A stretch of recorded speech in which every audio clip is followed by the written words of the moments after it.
let me just note that in my 28 years in Congress, whenever there has been an issue that calls for a moral stand by the United States of America, Chris Smith has always led the way, and I've always been honored to follow him as he led the way.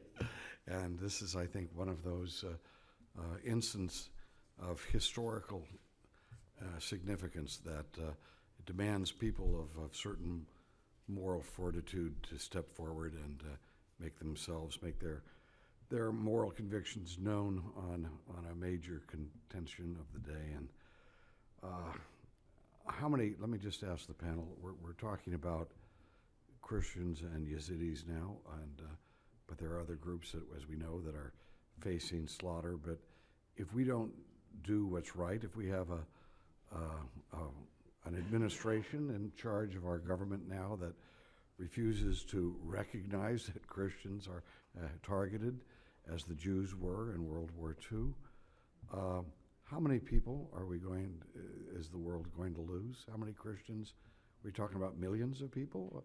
What is the Christian population of this part of the Middle East, and what can we expect if those people are not given refuge?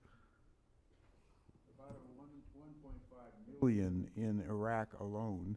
Christians were there before the Second Iraq War. We now have, I think, under, about 100,000 or so. And that's just Iraq. And that's only, they're in refugees camps in Kurdistan. And that's just Iraq. Okay. And in Syria and throughout in different places? Syria, you had 10% of the population is Christian. And they have had to basically flee, wherever they can go, because not only ISIS has targeted them, but of course the Assad regime has bombed so many parts of Syria that they've had to flee to Turkey. So, or Jordan.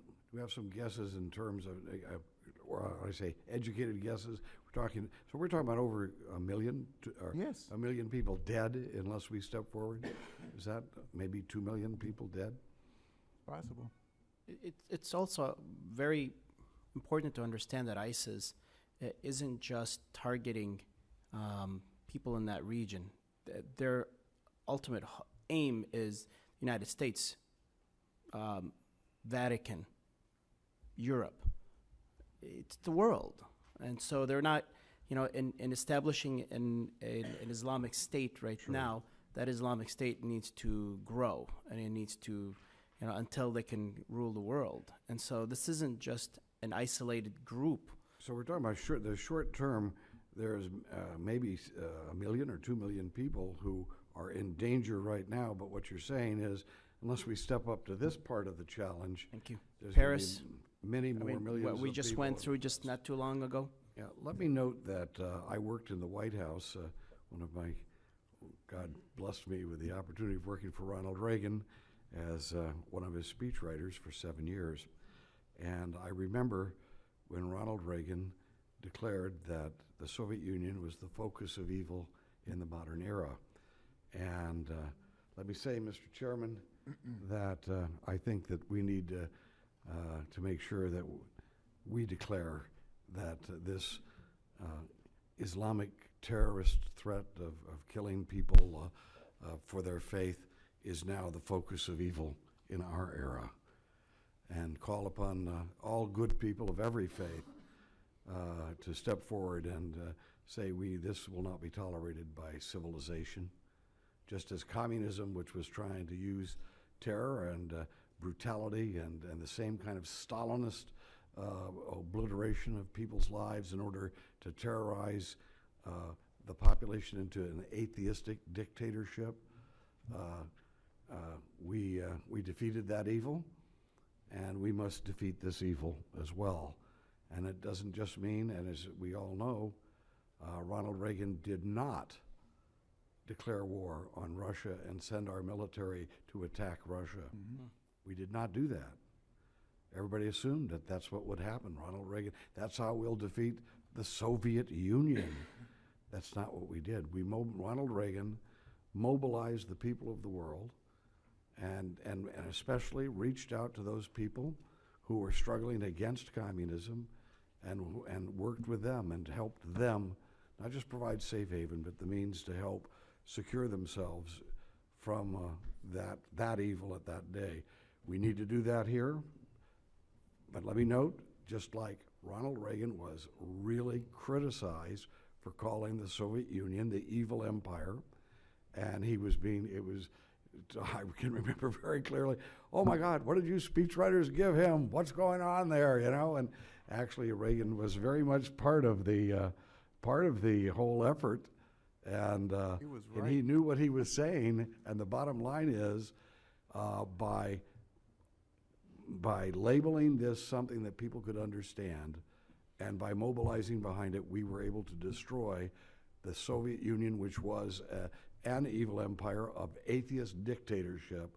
We were able to eliminate that without a war. And this president's inability to use the word Islamic terrorist in the same sentence, or to use the word Christian when we're talking about genocidal movements that are going on in this world today, does not give me faith that we're going to solve this problem. So it's up to us, by the way, us, United States, U.S. is us, and we need and what we represent. What does the United States represent? Hopefully we represent every race, religion, and ethnic group in the world standing together for higher values than those values they had when they left their homeland. So thank you all for being with us today. Thank you, Chris Smith, for your wonderful leadership on this issue. And let me just remind everybody, I have H.R. 4017, and I would hope that all religious groups get behind this. It says basically that if in those areas where we have this genocide taking place, that those people who are targeted for genocide, particularly the Christians and the Yazidis, that they will be given a priority status for immigration and for refugee status by our government. And I do not believe that this is discriminatory against anyone. It's simply recognizing that they are the most in danger, and those are the ones we should focus on first.